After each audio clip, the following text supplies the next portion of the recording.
Hi friends, welcome to ಗಮನ್ ಲೋಕ. ಸ್ನೇಹಿತರೆ, ನಮ್ಮ ಸನಾತನ ಹಿಂದೂ ಧರ್ಮದಲ್ಲಿ ತುಳಸಿ ಗಿಡವನ್ನ ಪೂಜಿಸುವಂತಹ ಸಂಪ್ರದಾಯವಿದೆ.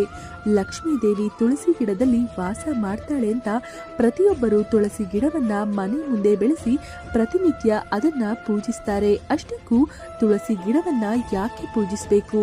ಇದಕ್ಕೆ ಕಾರಣ ಆದ್ರೂ ಏನು?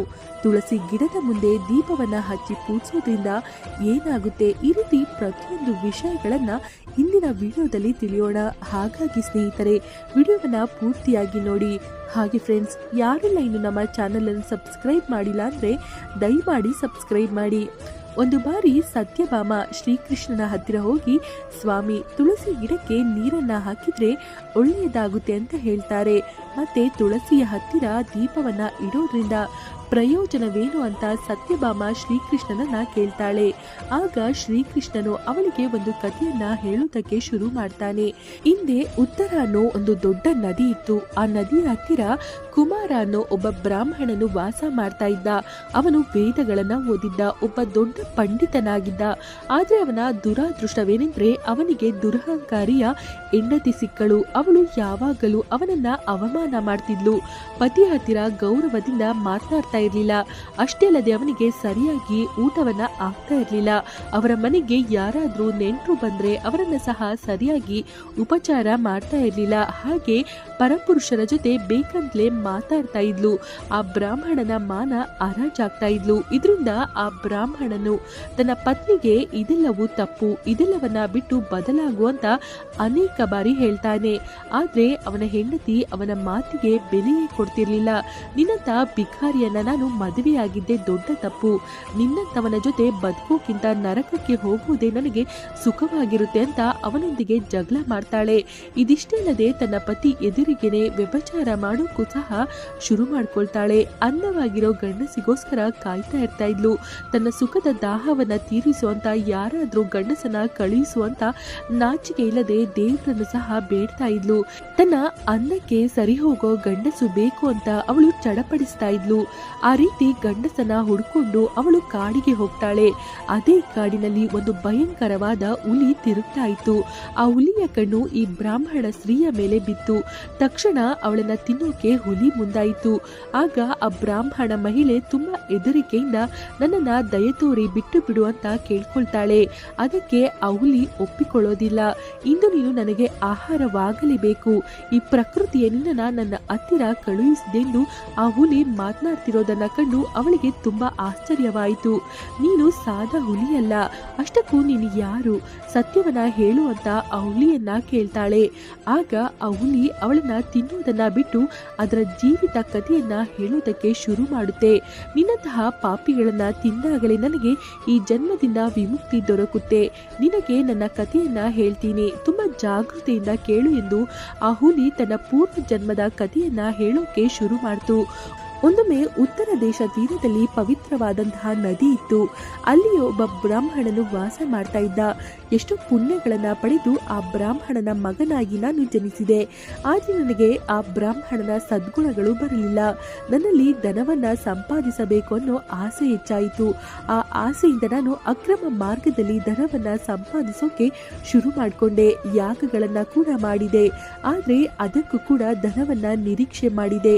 ಎಷ್ಟು ಪಾಪ ಕೆಲಸಗಳನ್ನ ಮಾಡ್ತಾ ಪಾಪಿಗಳಿಗೋಸ್ಕರ ಯಜ್ಞಗಳನ್ನ ಮಾಡಿ ಅವರಿಂದಲೂ ಬೆಲೆ ಬಾಳುವ ದಾನಗಳನ್ನ ಸ್ವೀಕರಿಸಿದೆ.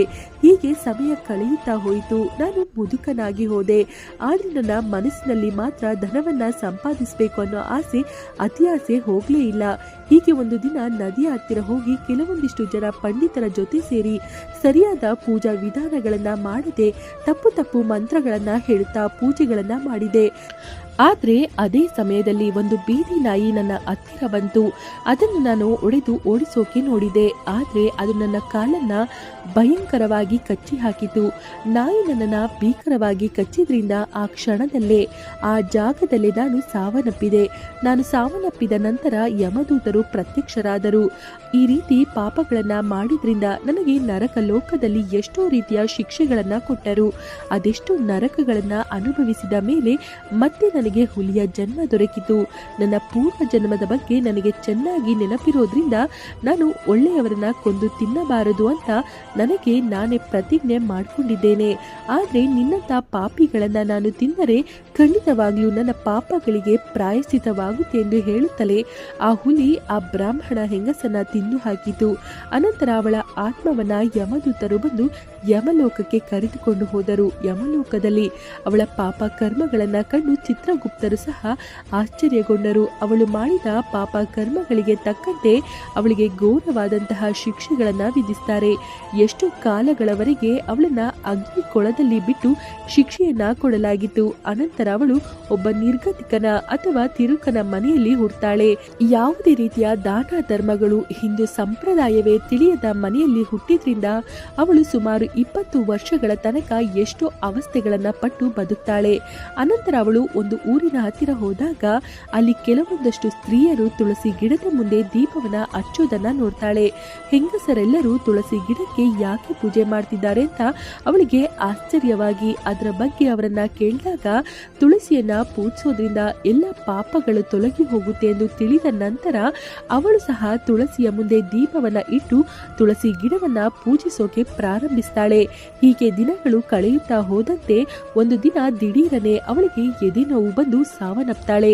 ಆಗ ಅವಳ ಆತ್ಮವನ್ನ ಯಮಲೋಕಕ್ಕೆ ಎಳೆದೊಯ್ಯಲು ಯಮದೂತರು ಬಂದು ಅವಳನ್ನ ಯಮಲೋಕಕ್ಕೆ ಕರ್ಕೊಂಡು ಹೋಗ್ಬೇಕಾದ್ರೆ ವೈಕುಂಠ ದ್ವಾರ ಪಾಲಕರು ಯಮದೂತರನ್ನ ತಡೀತಾರೆ.